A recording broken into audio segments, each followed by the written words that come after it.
మత్తయి సువార్త 24వ అధ్యాయము 10-12 వచనం. అనేకులు అభ్యంతరపడి ఒకనినొకడు అప్పగించి ఒకనినొకడు ద్వేషింతురు. అక్రమము విస్తరించుట చేత అనేకుల ప్రేమ చల్లారును. అనేకుల ప్రేమ చల్లారును. చల్లారును. అనేకుల ప్రేమ చల్లారును. అన్నిటికి అభ్యంతరపడే we are living in an age where everything and everybody gets offended by everything. అవునా కాదా? అన్ని చిన్నదాన్ని బట్టి పెద్దదాన్ని బట్టి అన్ని విషయాల్లో అభ్యంతర పడేవారు మనము చాలామంది మేము బయలుదేరాము. మనం ఇప్పటికే చూస్తున్నాం ఈ లోకంలో. చూడండి, అమెరికా లాంటి దేశాలు, ఇంగ్లాండ్ లాంటి దేశాల్లో చిన్న బిడ్డలతో సహా మాట్లాడేది డ్యూ అంటే మంచికే. It is good to show respect to them as a human being. కానీ అది వారు బౌండరీస్ దాటుతున్నారా అయినప్పటికీ తల్లిదండ్రులు ఎంతో భయంగా, ఎందుకు నా బిడ్డ ఒఫెండ్ అవుతాడండి, నా కొడుకు ఒఫెండ్ అవుతాడు, నా కుమార్తె ఒఫెండ్ అవుతుంది, లేకపోతే నన్ను ఐ హేట్ యూ అని అంటదేమో, ఐ హేట్ యూ మదర్ అని అంటదేమో అని చెప్పి వీళ్ళు ఏంటంటే can you do it, will you do it, would you like to do it అని అంటూ ఉంటారంట. ఎందుకు?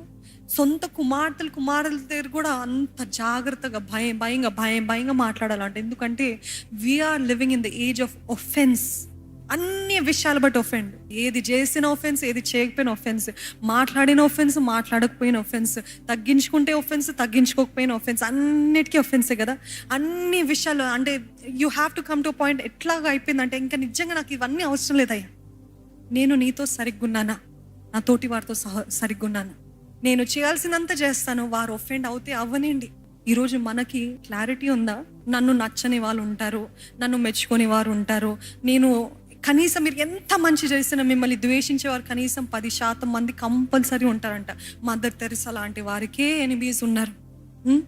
అట్లాంటి గొప్ప అంత హ్యూమానిటీ, అంత చారిటీ, అంత మంచి కార్యాలు చేసిన మదర్ టెరిసానే ద్వేషించి ఆమెని భయపెట్టి బెదిరించి బ్లాక్మెయిల్ చేసి ఆమెని నువ్వు ఏదో అల్టీరియర్ మోటివ్ తోటి చేస్తున్నావు, ఏదో చెడు ఉద్దేశంతో చేస్తున్నావు అని ఆమె లాంటి వారినే ద్వేషించారు.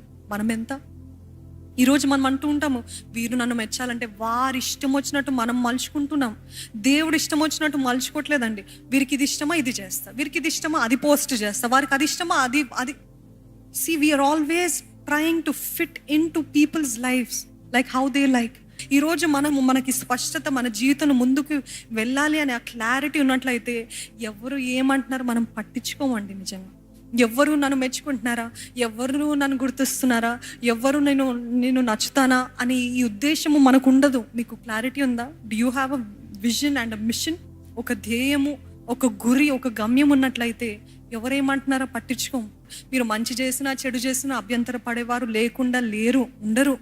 Because what ever you do. అందుకని యేసు ప్రభు హీ న్యూ, ఎంత కూల్గా ఉన్నాడు యేసయ్య అయితే. He was so cool, so అసలు స్ట్రెస్సే లేదు. ఓహో వీరు నన్ను మెచ్చుకోవాలి, వీరు నన్ను గుర్తించాలి, వీరి కోసం నేను అలాగా మారుతాను. డోంట్ ట్రై టు చేంజ్ అంటే మరలా ఎక్స్ట్రీమ్గా తీసుకెళ్తారండి. అట్లా కాదు నేను అనేది.